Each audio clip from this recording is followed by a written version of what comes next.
कक्षा 10 विषय संस्कृत संस्कृत गद्य भारती की भाषायाः गौरवम नामक पाठ पढ़ा रहे थे। इसी क्रम में चौथा भाग देखते हैं।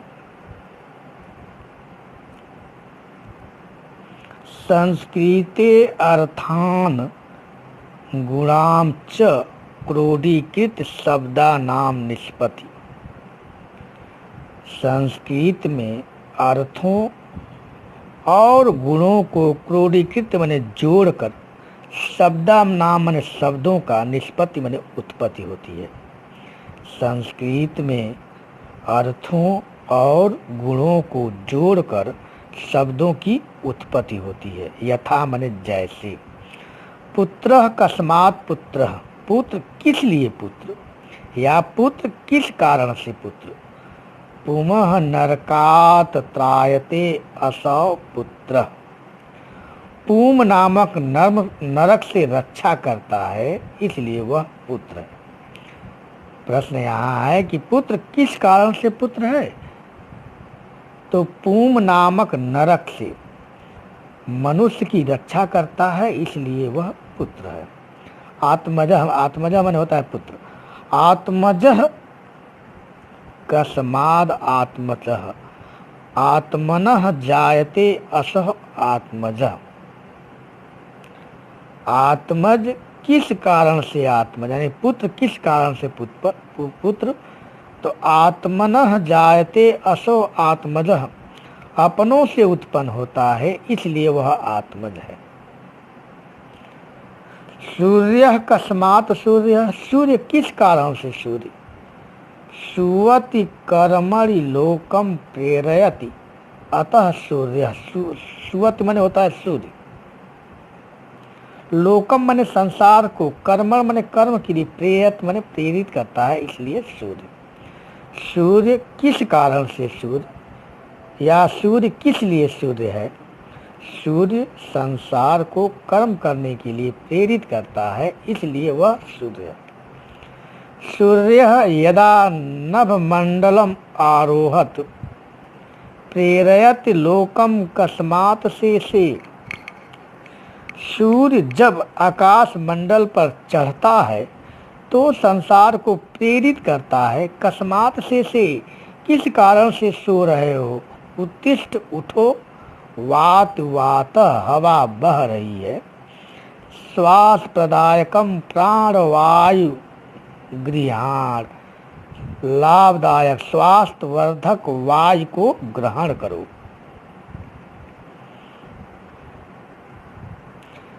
नैतिकानि कर्माणि कुरु, और नित्य कर्म को करो। इथम प्रेरयन् आकाशम गच्छत, इस प्रकार प्रेरित करते हुए आकाश को जाता है। अतः सूर्य इति, इसलिए सूर्य है। सूर्य किस कारण से सूर्य, चाहे सूर्य किस लिए सूर्य। सूर्य संसार को कर्म के लिए प्रेरित करता है इसलिए सूर्य है। सूर्य जब नभमंडल पर चढ़ता है तो संसार को प्रेरित करता है कि क्यों सो रहे हो, उठो, हवा बह रही है, श्वास प्रदान करने वाली प्राणवायु को ग्रहण करो, नित्य कार्य को करो। इस प्रकार प्रेरित करती हुई आकाश को जाती है इसलिए वह क्या है, सूर्य है।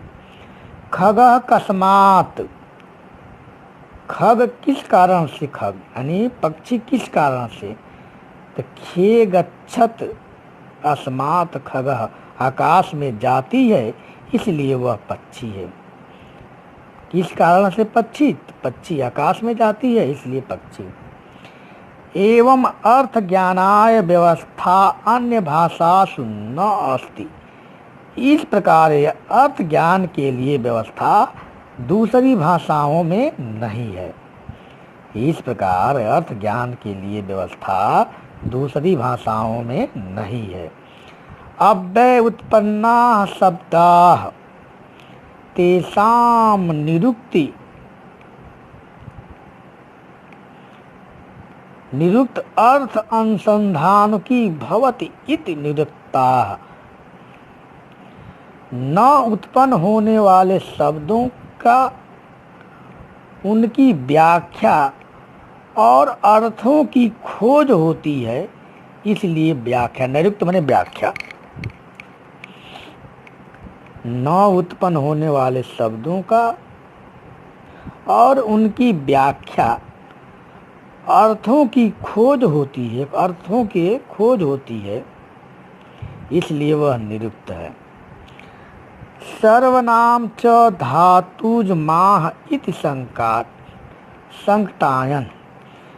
सभी नामों की उत्पत्ति, सभी संज्ञा की उत्पत्ति धातुओं से होती है, इस प्रकार संकाटायन कहते हैं। शाक्टायन का ये कहते हैं कि जितने भी संज्ञा हैं उनकी उत्पत्ति धातु से होती है।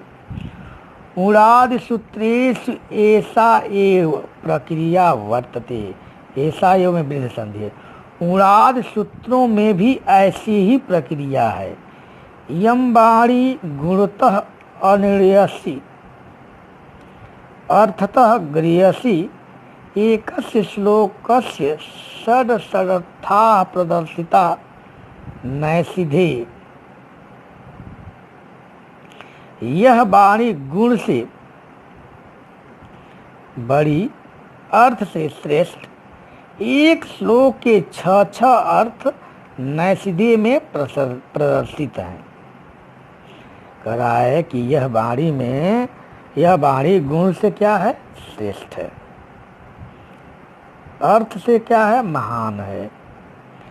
यह वाणी गुण से बड़ी, अर्थ से श्रेष्ठ और एक श्लोक के 6 अर्थ नैषध में प्रदर्शित हैं।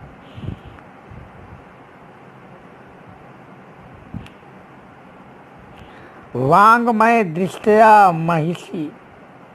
मह्यसी भावत भूयसी अलंकारत वर्यसी सुधातः अपि स्वादसी सुधानानाम अपि प्रियसी।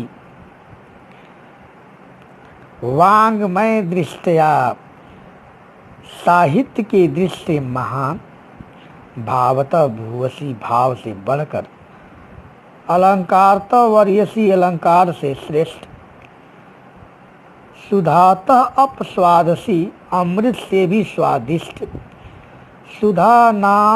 सुधासना नाम अपि प्रियसी, शुद्ध अमृत पान करने वालों को भी प्रिय। अतः जातक लेख का साहित्य की दृष्टि महान,